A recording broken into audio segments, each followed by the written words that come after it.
Episode 341, the Pandemic Series with professional triathlete Kelsey Withrow.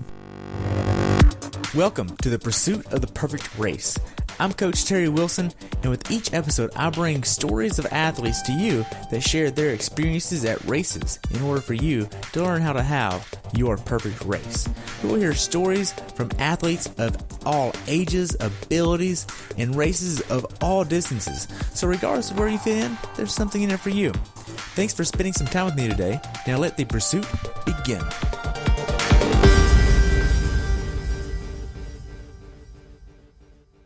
Hey everybody, welcome back to the Pandemic Series. I am talking with professional triathlete Kelsey Withrow. I'm going to spend a little bit of time with her today catching up. Kelsey, how you been? I'm holding up. Yeah? Hanging in there, I should say. Yeah. I think we're all in the same boat. Yeah. Don't really know what to feel. Yeah. So I know a lot of races being canceled. How have you been affected with the cancellation of races? I know you went down to New Zealand, did the full day, right? And now you come back, and what's this like? Yeah, well, at least, I got to race this season. I'm actually very fortunate enough to get to do that, even though it was one of the worst races of my life, but I'm glad I finished. Right.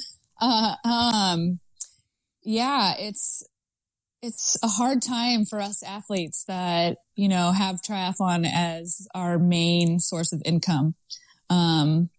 So yeah, at first, I didn't think this would be going on as long and maybe miss one or two races, but now, races are canceled through June.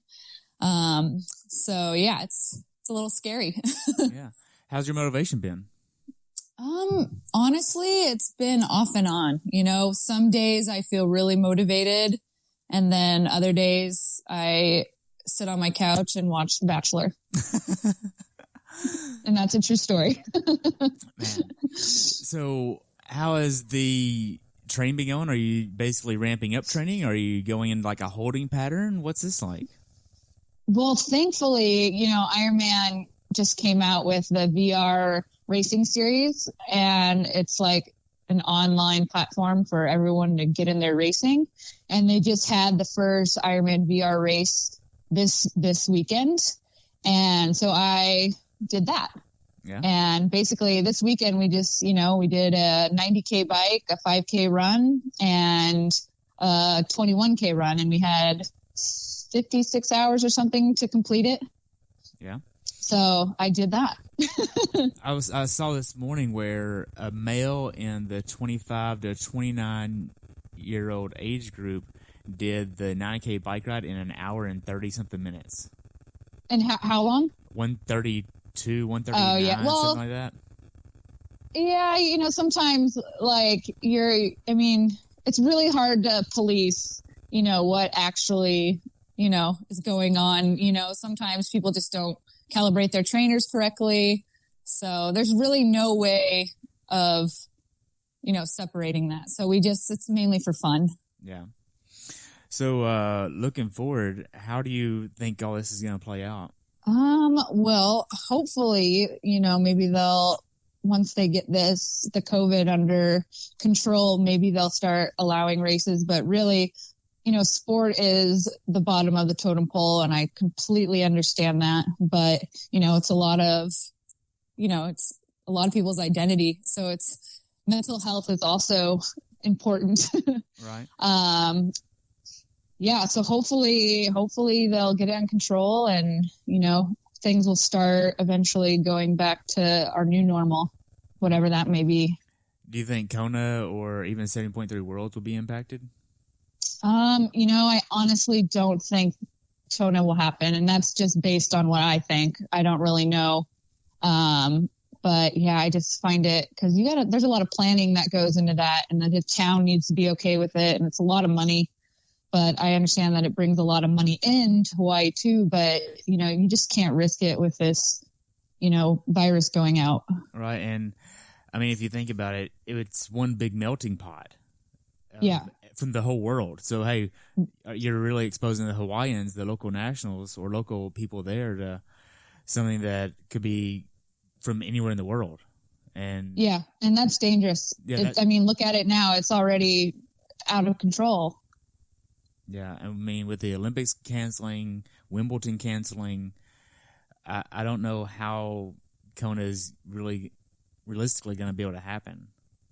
Yeah, that's why, I mean, if they're willing to cancel the Olympics, Kona can wait, hope, there's next year. It's not the end of the world. Yeah, it really sucks for us, but people are dying and people are really sick, and that's really scary. And I'll admit, like, when this stuff started coming out, like, I didn't really think much of it. I'm like, oh, it's like the flu, but now, like, it's starting to really scare me. Yeah. So I haven't been really going outside as much, and I'm scared. Yeah. So I know somebody from Colorado that is like an insurance broker, and he was up in Canada last year doing the 70.3 there, and he had a bike wreck and broke his collarbone. Oh, jeez. He was asking his doctor in Colorado, hey, if this happened on a bike ride right now, how would I get care? And she just straight up said, you wouldn't be. It's a non-emergency, so you would have to wait. And then that would mean healing the bone in the wrong position, re-breaking it to heal it in the right position later. Yeah. I mean, we need to be responsible and not put, more pressure on the healthcare. Like, we can ride inside. We can run, and some people can run inside. We can't risk like falling, or getting hit by trucks or anything outside, because we can't crowd those emergency rooms. Right. So, I mean, I was supposed to have an MRI on my hip tomorrow, and I called and canceled that appointment. I'm like, well, I don't need to go into a hospital if I don't need to right now. Like, I can wait for a little bit longer before I get the results of that MRI to get treatment. On my hip. Like, I'll play that by ear. Yeah, it's scary. Yeah. So with Team Sunto, I know you're on that. How's the team doing? Are y'all keeping? Oh, they're doing great. Actually, yeah, my team is awesome. All my sponsors have been amazing through this time. I know with Sunto, we've had like, Zoom, the Zoom meetings. I missed the last one, but they had like a Zoom meeting happy hour where no one talked triathlon and people are just shooting the shit over drinks and LaCroix on their Zoom meeting. And like I think like 46 people were on a Zoom call or something. I forgot, unfortunately. That was bad of me, but it looked like fun. Man. So what are you looking forward to the most right now? I want to race. Like, I just miss racing. And it's scary to think, like, what if they don't have racing again? What am I going to do? Like, yeah, I coach a little bit, but if there's no racing, no one's going to need coaching. So it kind of freaks me out. Like, what am I going to do after sport? Yeah. Have you lost any athletes from coaching yet? No, not yet. Yeah. But it's still scary.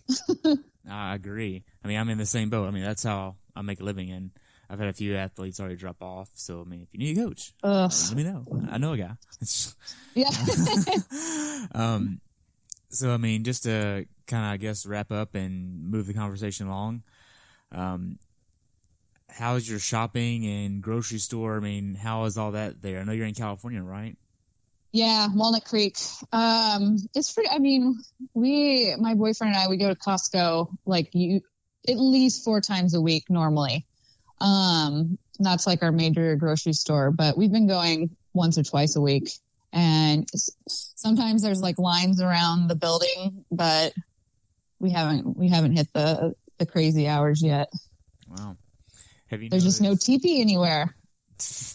Have you noticed like anything that you want to get that you can't besides teepee? Teepee. We're looking for teepee and like disinfectant spray. Well, like even on like Amazon, if you want like Clorox wipes, if you're not a healthcare provider, you can't get it now, even on Amazon. Oh, jeez. I'm going to have to order toilet paper online if they'll let us do that. Scary times. Yeah, me and Emery, we walk around the neighborhood once a day for like maybe 15, 20 minutes just to get out of the house. And people like would get deliveries from Target and Walmart and Amazon everywhere now. It's like crazy. I know. I need to get outside. Like, I need to get out a little bit. I mean, I don't mind going to grocery shopping, even though I know it's putting me at risk, but it's a risk I'm willing to take for food. Yes. Do you have a mask you wear? I don't, but I might. I should probably do that. Well, I can't find anywhere to get them. You have to make it, I think, yourself. Man, Anne-Marie, give me a bra. Yeah. I bet that wouldn't be the first time that's happened. I bet not. Man, so have you watched Tiger King yet? Yeah, I watched it. I mean, it was good, but there's just a lot of hype around it. Oh yeah. The meme collections are awesome. I know. There's way too many of them. Yes. We got done watching All American last night, and that's also really good. Like, oh, I haven't seen that one. Yeah, it's about a football. It's all based on true events, and it's really good. Like, oh, awesome. Yeah, I need some new shows. We just watched something, How to Get Away with a Drug Scandal. I can't remember what it's called. It's new on Netflix. It's really good and interesting. God, I can't remember what it's called. And then Night on Earth. You should watch it. Night on Earth. It's on Netflix. Okay. It is so good. What's it about? It's so good. It's just like they have like these new like cameras that can, video in the dark and make it like look light. So they're capturing all these moments with like nature and animals, like what happens at night in different parts of the world. It's really cool. Okay. It's what I watch before I go to bed. It's good. So, I guess that's really all we got to really talk about. I know the PTO announced that they were going to give funds to pros before the end of the year. Did that help you out? Top 100. Yeah, I haven't gotten it yet, but I think that's a really good step for the PTO, and I'm glad that they stepped up for that because that really, really helps. And it's, that's what they're there for us professionals. So for them to step up, when a crisis like this happens is really good. Yeah, I think so as well. I mean, I don't know of any other organization that's really putting their mouth or money where the mouth is like that. I mean, to help out the industry of the triathlon, to be honest. Like, there's some companies that are helping out people and other businesses, but something in this industry, I haven't seen it.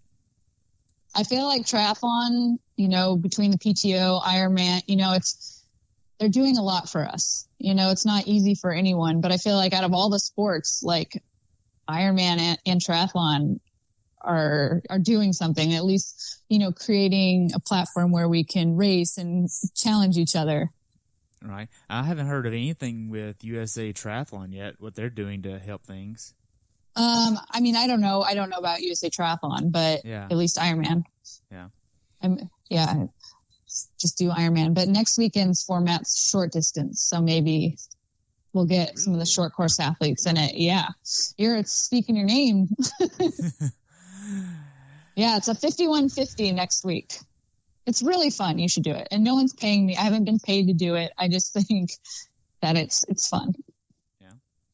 It's a good way to stay fit. For sure. Well, Kelsey, I enjoyed this, and I might have to do another series again, depending on how long this thing lasts. And I mean, this is just like, I came up with this like last week, and somebody mentioned, like, yeah, cool, I'll do that, because like nobody else is doing it. I mean, so what? Why not? It's good. Yeah, the pandemic stories. For sure. Yeah, thank you for having me. You're welcome. You have a good day, okay? Awesome. Thanks, Terry. All right, bye. Thanks for tuning in today.